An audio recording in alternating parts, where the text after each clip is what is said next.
తమరు చెప్పిన తర్వాత మళ్ళీ అవన్నీ వెరిఫై చేస్తే ఇంతమంది ఉన్నారు, ఎలిజిబుల్ మనుషులు కూడా ఉన్నారు. మిగిలిన వాళ్ళందరినీ ఎంక్వైరీ చేస్తారు. సో ఇది ప్లస్ 17,000 ఎంపతపల్లిలో 2,524 ప్లాట్లు. డిఫెక్ట్స్ అంటే కొండలు, ఇట్లా వాగులు, వంకలు ఇట్లాంటివన్నీ తీసేయంగా, ప్లాట్స్ డబుల్ ఎంట్రీలు కూడా తీసేయంగా, ఇంకా మనం అడ్జస్ట్ చేయాలంటే 1,337 మంది చేయాలి.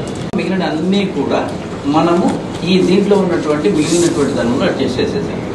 మెసేజ్లు పెట్టేస్తే ఆయన అక్కడ సర్వౌట్ చేస్తారు. ఇంకెన్ని అది కాక ఏమైనా యూనిట్ ఉన్నాయి మీ మండలంలో కానీ మీ చుట్టుపక్కల మండలాలు సరే ఆయన చేశాడు.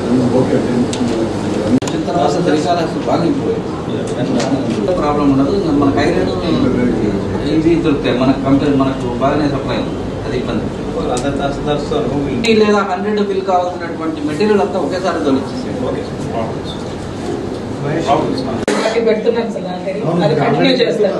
అది నేను శాంక్షన్ చేస్తాను. పెట్టండి, 2 పెట్టండి. ల్యాండ్ అక్విజిషన్ అన్ని కావడానికి ఏది మనం తిరుపతి తిరుపతి వస్తే ఫస్ట్ క్లాస్.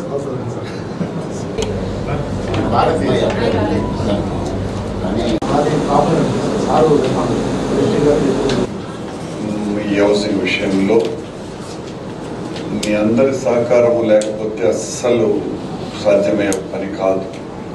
దీని మీద కలెక్టర్ గారు సీఎం గారి డైరెక్షన్స్ ప్రకారము చాలా స్పీడ్గా పనిచేస్తున్నారు.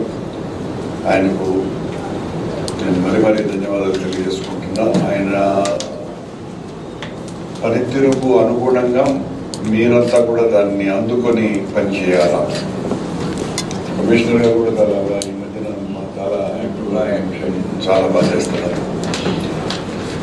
మిగతా ఆఫీసర్స్ కూడా పర్టికులర్లీ ఇంజనీరింగ్ సెక్షన్ మీరు మారోస్తాను వీళ్ళతో కోఆర్డినేట్ చేసుకుంటూ ఈ విషయంలో సీఎం గారు ఎవరిని స్పేర్ చేయాలన్నటువంటి విషయాన్ని మాత్రం మీకు అందరికీ కూడా మరి గుర్తు చేస్తున్నాం. మళ్ళీ 11న కలుద్దాం. Thank you.